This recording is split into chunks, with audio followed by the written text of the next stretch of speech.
Donc vidéo suivante sur les cristaux. Donc les petits 6, les alliages.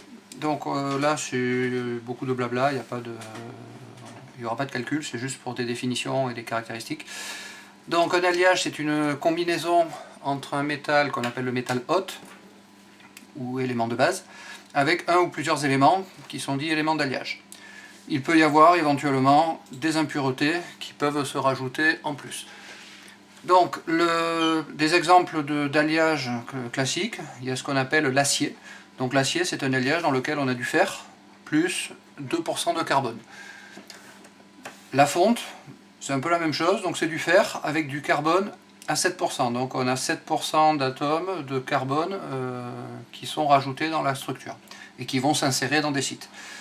Ensuite, le laiton, c'est un alliage dans lequel on a moitié cuivre, moitié zinc.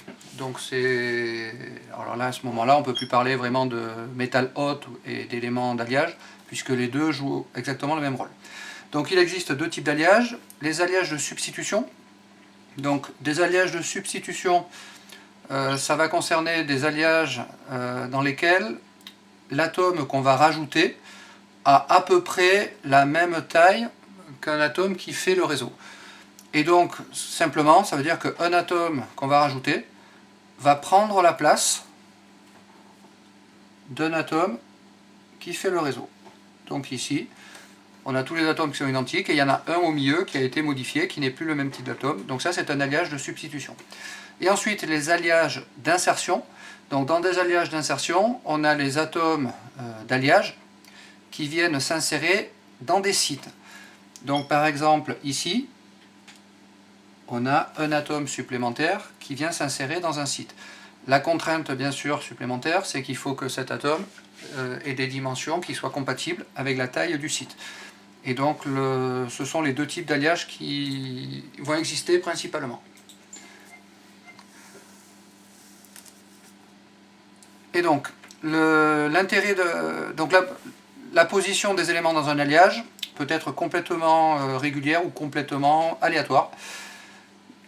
Les deux types existent, et la conséquence, ça va être une différence au niveau des propriétés physiques, au niveau des propriétés mécaniques de l'alliage qu'on va obtenir. Mais globalement, il peut y avoir une petite influence. Alors l'intérêt de ces alliages, c'est d'améliorer les caractéristiques physiques, par exemple la dureté, le façonnage, la densité, ou chimique, résistance à la corrosion.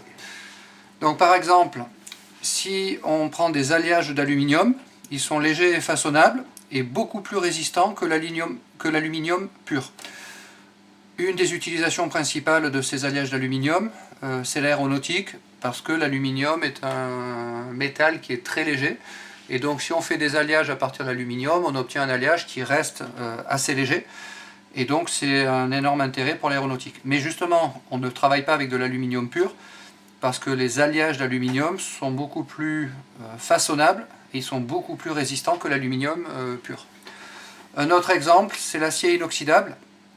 Donc l'acier inoxydable, c'est de l'acier dans lequel on a du fer et du carbone, et on a rajouté également dedans des atomes de chrome.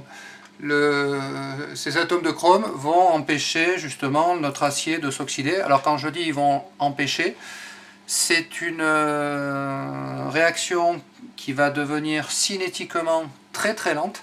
Donc un acier inoxydable, c'est un acier qui s'oxyde quand même, mais qui va s'oxyder avec une vitesse beaucoup plus lente qu'un acier simple. Un acier simple, il va rouiller, ou un morceau de fer, il va rouiller. Un morceau d'inox va rouiller, mais avec une vitesse qui sera 100 fois plus lente, par exemple, ou 1000 fois plus lente.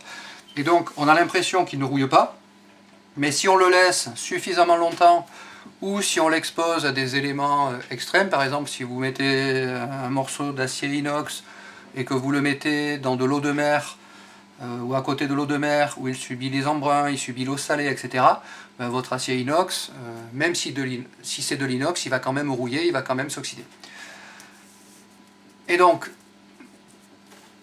l'acier, là il y a un peu de blabla, donc il vous faudra le lire pour le terminer. Et donc là c'est juste la partie sur les alliages.